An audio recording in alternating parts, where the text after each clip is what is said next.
Donderdag 6 Augustus 7:27 en in my virtuele ateljee Jaco Deeken van FETSAS. Môre Jaco. Môre Isak, ek het hom lekker met jou produksiespan gekuier daar in die agtergrond. Lekker. Is ook altyd lekker om met Jaco te gesels. Want Jaco is een van daai ouens wat gelukkig is. Hy het 'n lekker sterk genoeg syn en mooi beeld en hy het eintlik vir hom as dit ware 'n ateljeetjie daar gebou, né? Ja, inderdaad, Isak, ons doen genoeg mediawerk en soveel aanlyn opleiding dat ons dit lekker ingerig. Jaco, genigtig was dit nou 'n stukkie chaos daar by Monument, nie Monument hier by Menlo Park, die afgelope naweek met die geveg wat daar losgebreek het. Wat nou weer mense aan die praat het, maar ek dink 'n belangrike gesprek, want dit het al genoeg kere in die verlede ook gebeur. Wat sê ou moet hierdie ding onder die loep neem en besluite daaroor maak. Julle uitgangspunt daaroor, Jaco? Ja, dalk moet ek dit op 2 maniere of 3 maniere antwoord. Dalk moet ek begin om te sê, ou wil dit nooit sien nie. Ek meen, dit behoort by geen sportwedstryd te gebeur, nie, en op die laaste plek by 'n skoolwedstryd, nie. So, dis die voorbeeld en dit wat daar gebeur het, met mense ten sterkste afkeer en veroordeel natuurlik. Die tweede een is dat gelukkig gebeur dit nie by die honderde sportwedstryde wat elke week by skole plaasvind. So dit is definitief nie die norm nie. Maar die derde een is dalk goed dat ons die gesprek oor die breë het, oor hoekom ons buitekurrikulêre aktiwiteite by skole het. Ek dink dit wat nou gebeur by sommige skole, die oordrewe klem, of om die balans te verloor teen wat is goeie sportbeoefening en hoekom ons dit doen, teen die wenmotief of die koopmotief en die druk op die kinders, dis bietjie 'n ander tipe gesprek, want dit spoel uit en oor in gemeenskappe, weet dat ouens so bekleierig raak oor 'n skoolwedstryd dat ek bereid is om 'n kind te slaan of op 'n veld te draf. Ek meen dis ongehoord, dis ongesond en ons moet dit uitroei. Jaco, in jou, jy is baie nou betrokke by onderwyssake, die aard van FETSAS en by skoolsake en so aan.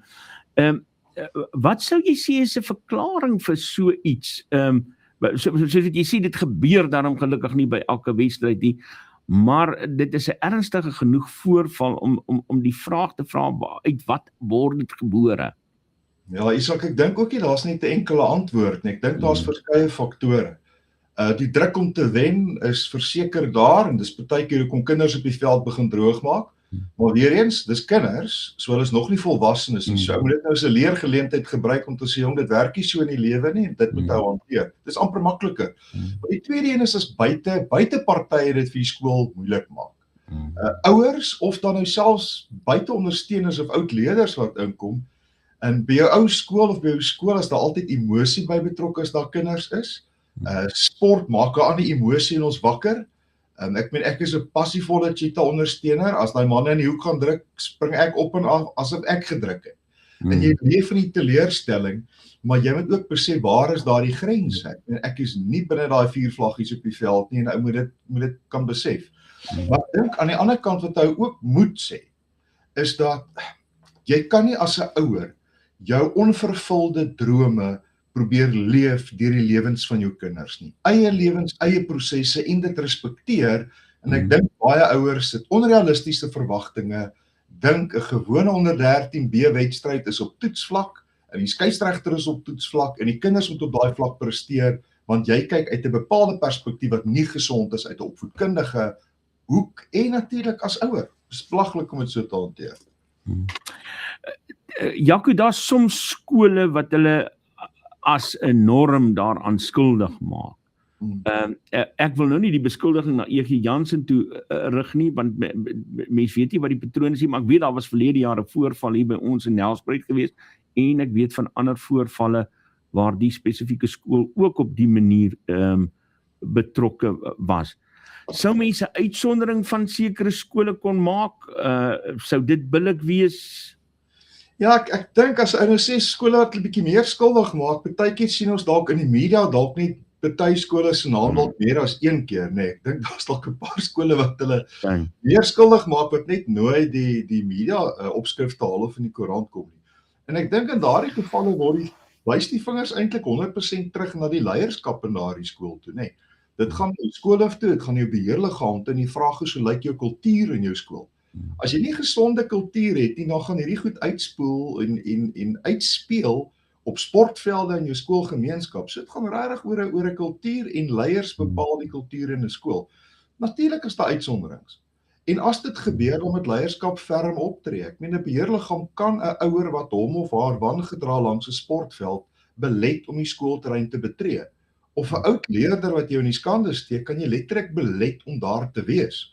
Nou in teorie is dit maklik as dit nou 'n klein liga wedstryd is, na 'n paar ouers om die veld, maar as dit nou byvoorbeeld in die Parel sou gebeur die naweek, waar daar 20.000 mense by 'n skoolwedstryd opdaag of die hele week se aktiwiteite is duisende mense betrokke, dan moet die leierskap staat maak op die goeie gedrag van hulle skoolgemeenskap. So dan word jou beheer bietjie moeiliker as wat dit normaalweg sou wees, maar ook nie onmoontlik nie, want hierdie ding is kultuur wat jy oordra in jou gemeenskap.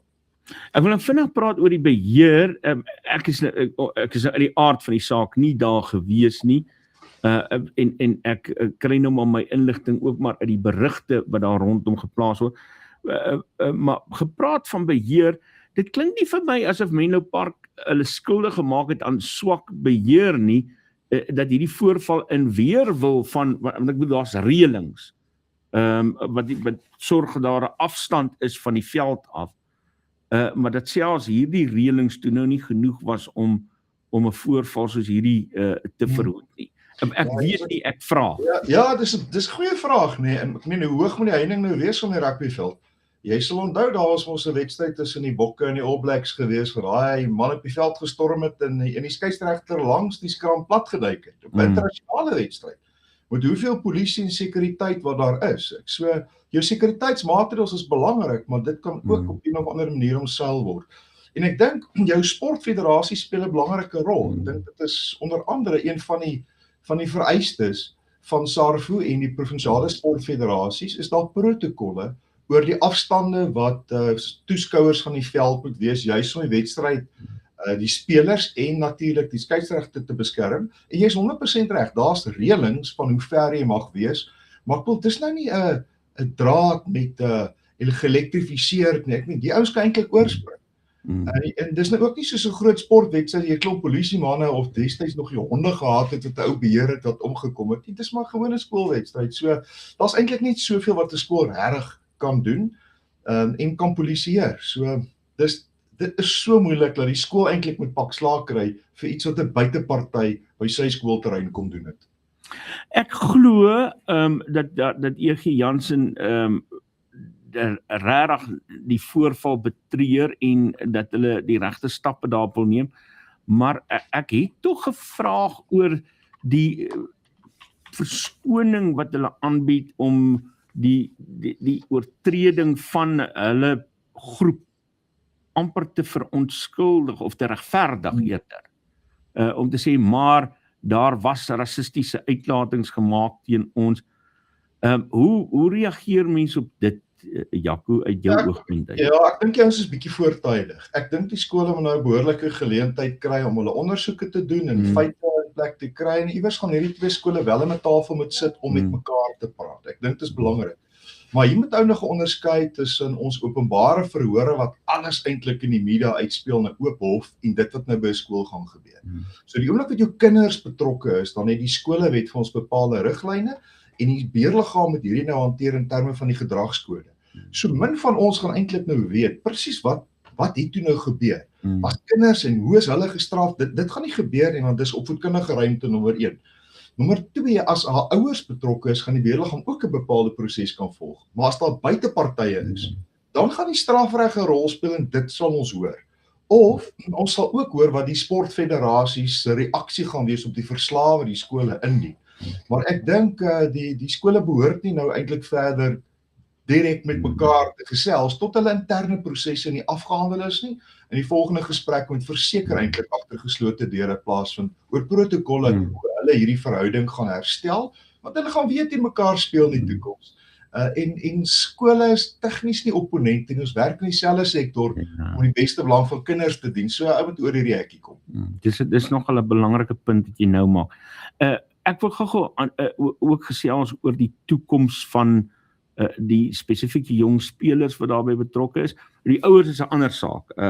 Maar ek wil nou fokus op spesifieke jong mense.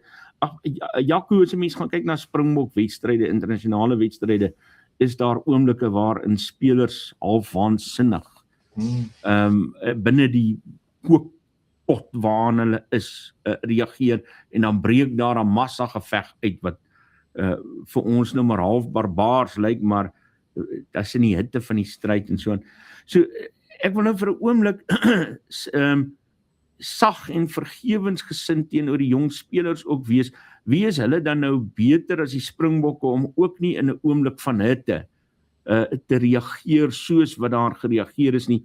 Sou jy dink dis nodig dat hierdie kinders se rugby loopbane en se skoolloopbane nou permanent hierdeur negatief geraak word, of is daar slimmer maniere om hierdie ding te beding? Isak, dis 'n uitstekende vraag, want ek weet ons topsportmanne, internasionale platforms met toegang tot sielkundiges en topafrigters soos Rassie Erasmus en sy hele span ondersteuners kry steeds rooi kaarte, né? En dis die ouens wat op die hoogste vlak funksioneer met al die kondisionering en ondersteuning. En as ou dan afwentel skoolvlak toe, dis daar 'n ander verskriklike belangrike ding wat ons baie keer vergeet. Ons meet die kinders asof hulle groot mense is en hulle is kinders. As ons as volwassenes bietjie terugdink na ons eie skoolloopbaan en die stupid goed wat ons gedoen het, is ek wat net tog te dankbaar dat daar nie soveel sosiale media was wat dit alles nou vervul met wat ons gedoen het nie.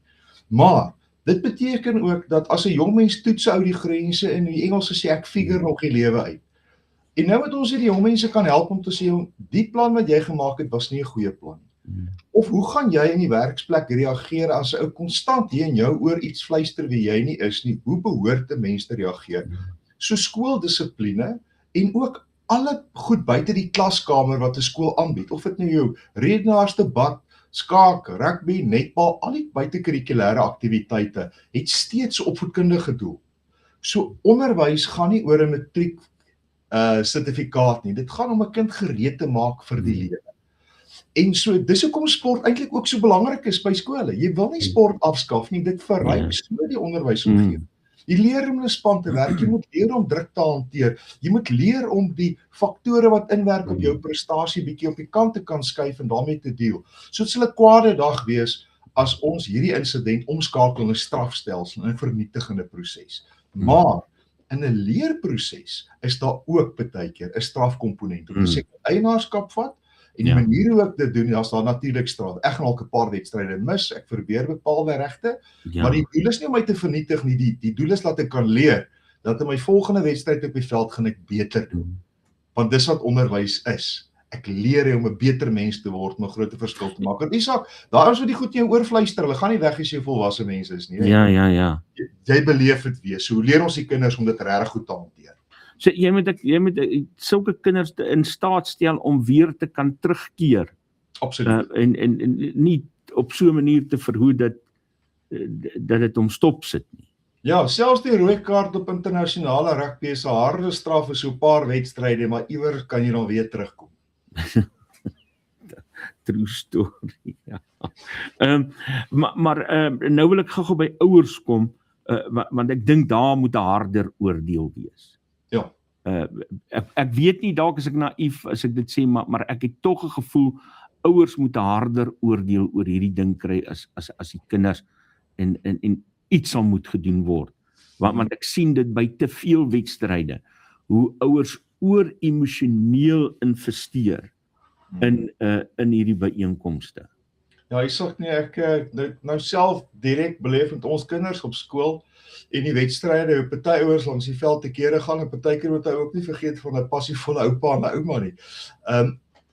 Die vraag is, wat is die skool se rol en verantwoordelikheid as ouers hulle wangedra het? So en ek dink daar's dit dalk belangriker as om klomp polisiemanne by wedstryd te kry om te polisieer, is om voor die tyd te sê, hoe hanteer ons skool goed?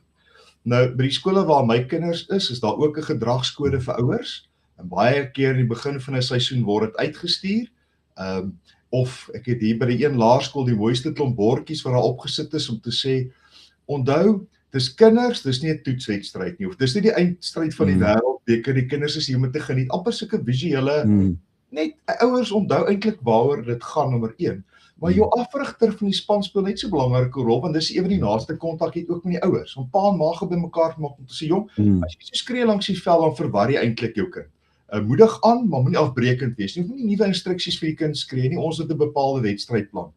Nou moet jy skep jy 'n konflikspunt vir die kind, dan wie luister ek nou, my afrigter of na my pa se plan vir die wedstryd? So daardie kommunikasie is kernbelangrik. En dan is ook om daai gewoonteoortreders. Dan skep die skole die meganisme om te sê, ek kan 'n ouer verwyder van die skoolgrond. Ja.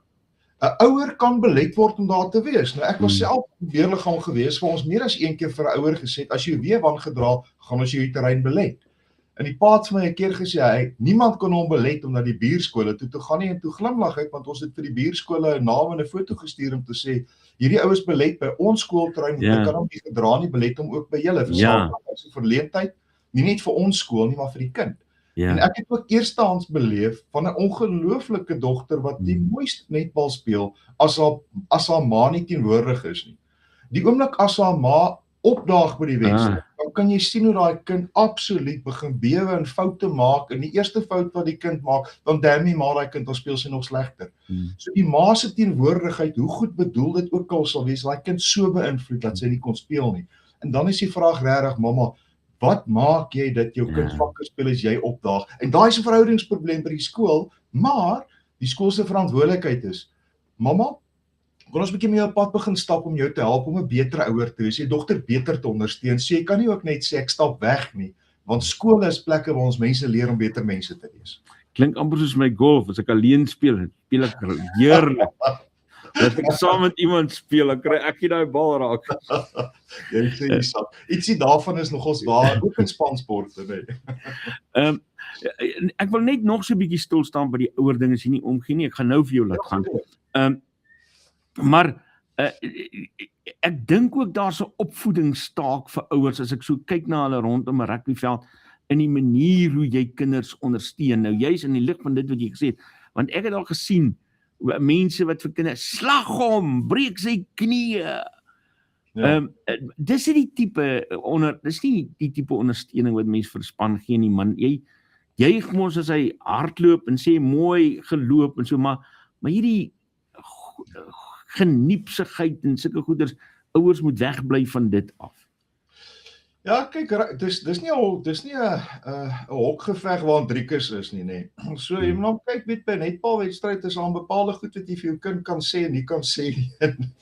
Dieselfde is hoe jou opmerkings sal gepas wees vir die ouderdom, maar ek het tog min beleef as ouers passievol betrokke is en is aanmoedigend dat daar foute gaan is. Dis die oomblik wat ons in die negatiewe taal begin betrokke raak van afbreekend.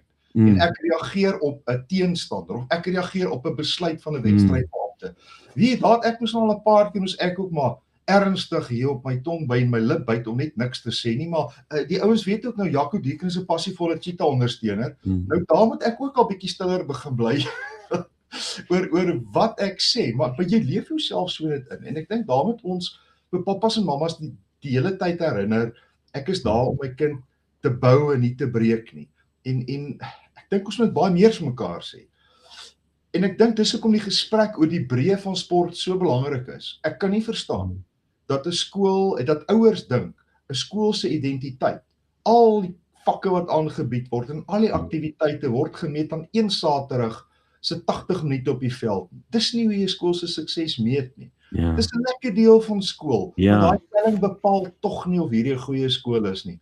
En ek sien ook skole verwys na hulle self as topskole omdat daar rugbywedstryde gewen is. Maar as jy 'n tree of twee terug staan, sê hoorie maar, julle dan nie eens 'n koor nie. Of hierdie skool se akademie doen nie goed nie. Jy dalk net 'n top eerste rugby span hierdie seisoen, maar dit kan tog nie 'n identiteit wees nie. So ouers moet ook die skole gaan kies op grond van hoe 'n skool net in sport presteer nie. En rugby, as ek 'n paas net met dogters, hoekom gaan ek my die skool in die top rugby skool geinskryf? Daar's nog baie ander faktore waarna mens moet kyk. Dis Jaco Deeken wat so gesels na aanleiding van daardie voorval die afgelope naweek in Pretoria. En Jaco, baie dankie. Ek het so die dop gehou die kommentaar, die mense is baie beïndruk met jou. Dankie dat jy met ons gesels het en dankie vir 'n lekker gebalanseerde gesprek oor hierdie saak. Dankie Isak en sterkte vir jou en lekker golf speel. Ek Groetnis. sien jy is fiks vir daai 18 puntjies elke keer. Geniet dit. Tot sins. Dis ja